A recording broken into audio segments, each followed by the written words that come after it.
So I am now going to pass over to Mr. Grenham, who's going to talk you through this past paper question. So the question is, marriage is only a piece of paper. Do you agree? Give reasons for your answers showing that you've thought about more than one point of view. So as you know, you have to give 3 points in agreement to this particular question. You have to give 3 points that disagree with this particular statement, and of course your own opinion. Okay. So let's start with the agree side. So you're agreeing that marriage is only a piece of paper. Okay.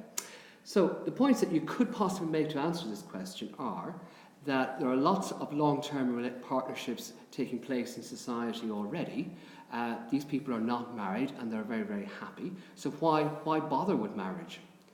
You could also say, second point, society accepts people falling in love with other people. So there's all kinds of relationships out there in society that society accepts. So you don't need to actually get married. And marriage in society is not really valued by the world today, by society. This idea is very old-fashioned, that 2 people have to go to a church to make vows to one another. It's an old-fashioned idea. Now, let's have a look at the disagree side of the question. A lot of Christians would say that marriage is valuable because it's a sacrament, and of course the sacrament brings us closer to God, so it helps us with our relationship with God. A lot of Christians would also say that marriage is the best environment to bring up children because it's a stable environment. And finally, you could also say that marriage, some people say it's an old-fashioned idea, but it also is a very good idea because it shows society that there's a commitment between 2 people and they're willing to voice that commitment in church before a lot of people and before God. Now, those are the points that you can make to answer this question. Of course, you need to give your own opinion, so you can repeat one of the points on the agree side of the argument or disagree side of the argument. So thank you very much. I hope you found that helpful. Thank you. So one tip to remember the reason and the purpose of Catholic marriage is using the acronym PURPOSE.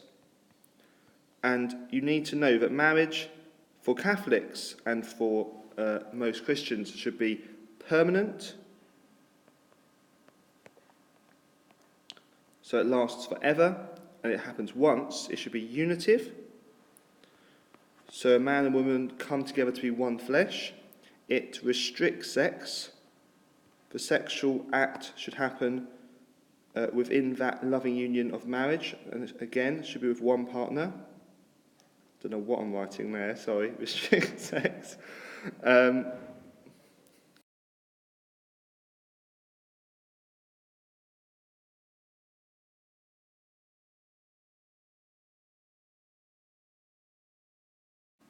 don't know.